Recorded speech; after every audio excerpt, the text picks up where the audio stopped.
Good day, believers! Naranasan nyo na bang magtiwala dahil sa pag-ibig at pakiramdam nyo walang anuman o sino man ang makapaghihiwalay? Alam nyo ganun din ang Diyos. Walang makakapaghiwalay sa atin sa pag-ibig niya kapag tayo'y nasa Diyos, kaya hanapin po natin ang Panginoon. Ang sabi ng Roma Kapitulo 8 versikulo 39, kahit ang taas o ang kalaliman, o ang anumang bagay sa lahat ng nilalang, ay hindi makapaghihiwalay sa atin sa pag-ibig ng Diyos na nasa kay Kristo Jesus na ating Panginoon. Ang Roma Kabanata 8 ay isa sa pinakamakapangyarihan at nakaaaliw na mga kabanata sa Biblia na isinulat ni Apostol Pablo. Tinutubunan nito ang katiwasayan ng mga mananampalataya kay Kristo at ang katiyakan ng pag-ibig ng Diyos.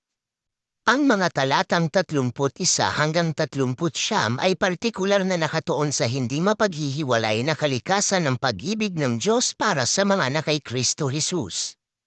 1. Pag-ibig na walang kondisyon at hindi mapaghihiwalay. Ang pag-ibig ng Diyos sa mga mananampalataya ay walang pasubali at hindi maaaring maputol ng anumang puwersa o pangyayari. Nagbibigay ito ng malalim na pakiramdam ng katiwasayan at katiyakan sa mga kay Kristo. 2.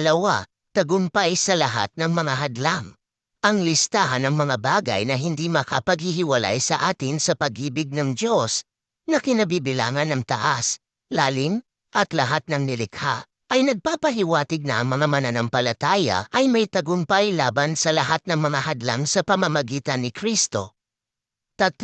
Sentro si Kristo. Ang pag-ibig ng Diyos ay nararanasan at tinitiyak sa pamamagitan ni Kristo Jesus. Ang ating kaugnayan kay Jesus ang pundasyon ng hindi masisirang bigkis na ito. Salamat po aming Panginoon Diyos sa araw na ito, and I pray for every family represent. I pray, Father God, to always bless us, Father God, with your incomparable love. Bless us with the love that comes from you. Father God, the love of Jesus, that people we know will know that we belong to you and we are your followers because we love one another. Thank you, God. We give you all praise and glory. May your blessing be upon all of us. In the mighty name of your Son, Jesus Christ, our Lord and our Savior. Amen.